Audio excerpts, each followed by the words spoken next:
Students, हम लोग chapter second computer hardware पढ़ रहे थे। हम लोगों ने स्टोरेज डिवाइसेस तक पढ़ लिया था। आज हम पढ़ेंगे other hardware components. Apart from input output and storage device there are some other hardware components attach to the computer. These are, देखो हार्डवेयर कंपोनेंट्स हमने पढ़ा कि इनपुट डिवाइस होता है, आउटपुट डिवाइस होता है, स्टोरेज डिवाइस होती है, ये सारे हमारे हार्डवेयर कंपोनेंट। लेकिन इसके अलावा भी कुछ ऐसे हार्डवेयर कंपोनेंट होते हैं जो हमारे कंप्यूटर से अटैच होते हैं, जैसे कि यहाँ पर अब हम पढ़ेंगे डिटेल में। System unit. A system unit is a plastic or a metal case that stands near the monitor. Some system unit are placed under the monitor. It is the most important part of the computer system. A computer system is also called a computer case.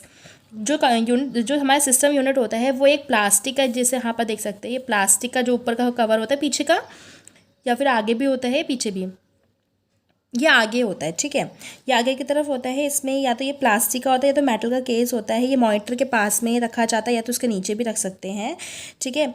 ये under मतलब नीचे भी, monitor के अंदर भी हो सकता है। It is the most important part of the computer system. ये बहुत ज़्यादा इंपॉर्टेंट पार्ट होता है हमारे कंप्यूटर सिस्टम का, और इसे हम कंप्यूटर केस भी कहते हैं, ठीक है। ये सिस्टम यूनिट है, ये देख लो, ऐसा दिखता है। Is it the CPU or a system unit? It is a system unit, or you can say a computer case. CPU is a very important component of a computer which resides in the system unit. जो हमारा CPU होता है ना, वो इस system case के अंदर होता है। सिस्टम केस समझ सकते हो आप, CPU का आउटर कवर, ठीक है। Every computer has a system unit. हर एक कंप्यूटर के पास सिस्टम यूनिट होती है। आपने देखो सीपीयू ढका हुआ जो होता है वो हमारा क्या होता है, सिस्टम यूनिट कह सकते हो, कंप्यूटर केस कह सकते हो। जो ऊपर वाला पार्ट होता है जहाँ पर आपका मेन बटन होता है, यहाँ पर आप यूएसबी कोई भी लगा सकते हो, कोई भी लीड्स वगैरह लगा सकते हैं। यहाँ पर आप डीवीडी वगैरह डालते हैं, सीडीज़ वगैरह डालते हैं। Features of system unit. Every computer has a unit system और अ कंप्यूटर केस। जो हमारा खासियत क्या है सिस्टम यूनिट की, हर एक कंप्यूटर के पास सिस्टम यूनिट या फिर कंप्यूटर केस होता है, ये देखिए, ठीक है। System unit protects the internal electronic components from damage. जो अगर ऊपर आउटर वाला कवर होगा, ये कंप्यूटर केस होगा या फिर आप सिस्टम यूनिट कहोगे, ये होगा तभी तो हमारी जो इसके अंदर जो पार्ट्स होंगे, जो इलेक्ट्रॉनिक कंपोनेंट्स होंगे, वो डैमेज नहीं होंगे, है ना, ख़राब नहीं होंगे। The front of the computer case has an on off switches, drives and activity lights, ठीक है। जो हमारा अब आगे से देख सकते हो, यहाँ पर हमारा ऑन ऑफ बटन है, यहाँ पर लाइट्स ब्लिंक होती हैं, और हमारी एक्टिविटी लाइट्स, जो भी एक्टिविटी होती है वो उसको कहते हैं, और ड्राइव्स यहाँ पर डाल सकते हैं हम, ये सब लगा होता है। The back of the computer case has ports where you can plug in the computer components like mouse, keyboards, monitor etcetera. और उसके पीछे अगर हम देखें यूनिट सिस्टम के, और सॉरी सिस्टम यूनिट के, तो आप ऐसे बैक दिखता है इसका। इसके पीछे आप यहाँ पर केबल्स जो हमारी होती हैं, जैसे कि हमारा माउस, कीबोर्ड, ये सारे कंपोनेंट हम इसके अंदर लगाते हैं, तभी हमारा कंप्यूटर कंप्लीट होता है ना। अगर हम माउस नहीं लगाएंगे और उसके अंदर कीबोर्ड नहीं लगाएंगे तो हम काम कैसे कर पाएंगे, है ना। तो इसके पीछे जो हमारा सिस्टम यूनिट के पीछे ऐसा स्ट्रक्चर होता है, यहाँ पर हम लोग ये अपना जो भी पोर्ट्स लगाने होते प्लग करना पड़ता है। इसमें हमें माउस और कीबोर्ड, मॉनिटर, स्पीकर, जो भी लगाना है आपको देख सकते हो, फ्रंट और बैक है आपका, ठीक है।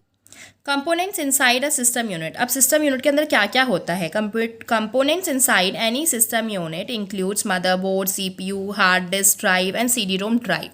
जो हमारा सिस्टम, ये देख सकते हो, जो हमारा सिस्टम यूनिट है इसके अंदर क्या क्या चीज़ें होती है, क्योंकि हमने देखा ये जो सिस्टम यूनिट है या फिर कंप्यूटर केस है, ये हमारे जो अदर इंटरनल इलेक्ट्रॉनिक कंपोनेंट्स होते हैं उनको बचा के रखता है ताकि ये वो डैमेज ना हो। तो आप देखेंगे कि क्या क्या चीज़ें होती है। तो हमने देखा कि इसके अंदर मदरबोर्ड होती है, सीपीयू होता है, हार्ड डिस्क ड्राइव होती है और सीडी ड्राइव होती है। Motherboard is also called a system board और अ मेन बोर्ड। जो मदरबोर्ड होती है, मदर मतलब मम्मा होगी ना सबसे ऊपर वाली, तो ठीक है, तो ये क्या होता है, हमारा सिस्टम बोर्ड होता है, और मेन बोर्ड कह सकते हैं, इसे मेन है एकदम। It contains a large number of tiny electronic components. जो हमारा मदरबोर्ड होता है उसमें बहुत छोटे इलेक्ट्रॉनिक कंपोनेंट्स होते हैं। आप इसमें इस एग्जाम्पल में देख सकते हैं, इस फिगर में, इस इमेज में, ये देखिए कितने छोटे कंपोनेंट्स लगे। ये हमारा क्या है, मदरबोर्ड है, ठीक है। Now CPU, central processing unit. CPU को हम फुल फॉर्म क्या बोलेंगे, सेंट्रल प्रोसेसिंग यूनिट हमारा ये है CPU. CPU is something also call processor और माइक्रो प्रोसेसर। हम लोग सीपीयू को समटाइम्स कभी कभार प्रोसेसर भी बोल देते हैं और माइक्रो प्रोसेसर भी बोल देते हैं। It is the brain of the computer which perform all the function. जो हमारा सीपीयू होता है वो हमारा ब्रेन ऑफ कंप्यूटर होता है, ये सारे फंक्शन, सारे काम करता है। डिस्क ड्राइव, ये डिस्क ड्राइव की इमेजेस दिखा रखी हैं। Drive inside the system unit are use to store data, जो ड्राइव्स होती हैं उसके अंदर अपना जो ड्राइव होती है वो सिस्टम यूनिट के अंदर ही होती हैं। इसके अंदर अपना डाटा स्टोर करके रखते हैं कंप्यूटर के अंदर, जो भी काम करते हैं ना वो सारा इसी के अंदर स्टोर होता है, सेव होता है। These drives are hard disk drive and C D ROM drive, ये हमारी सी डी रोम ड्राइव हो सकती है या फिर हार्ड डिस्क ड्राइव हो सकती है। जो हमारी सी डी रोम है इसको हम CPU के जो हमारा ये वाला पार्ट होता है कंप्यूटर केस का या फिर यूनिट सिस्टम यूनिट का, यहाँ पर आप क्लिक करते हैं तो ये क्या होता है, ये ओपन होके आ जाता है। इसके अंदर आप अपनी CD डाल दो। अगर कोई भी चीज़ आपको कंप्यूटर में से अपनी CD रोम में डालनी है तो आप इससे सेव कर सकते हैं अपने कंप्यूटर के से अपने CD के अंदर। अब यहाँ पर पूरा आपको तीनों चीज़ें इसमें दिखाई हैं। हमारा क्या है, हमारा सिस्टम यूनिट है, ठीक है। अब देखिए ये हमारा मदर बोर्ड है, जो ग्रीनिश दिख रहा है ये आपको, ये हमारा मदर बोर्ड है। इसके अंदर बहुत छोटे छोटे पार्ट्स होते हैं। CPU ये रहा हमारा छोटा सा, ये है हमारा CPU पूरा, ठीक है। और ये हमारी डिस्क ड्राइव है, ये देख सकते हैं आप, ये दिख रही है आपको डिस्क ड्राइव हो गई, चाहे हमारी CD हो गई, CD रोम डाल दो, चाहे हार्ड डिस्क डाल दो, ठीक है। हार्ड डिस्क ड्राइव तो हमारे कंप्यूटर के अंदर ऑलरेडी होती है ताकि हमारा जो भी डाटा है वो सेव हो सके। लेकिन जो CD रोम ड्राइव है वो आप अपने तरफ से भी एक्सटर्नल भी इनपुट कर सकते हैं, उसको डाल के अपना जो भी डाटा है इसके अंदर सेव कर सकते हैं।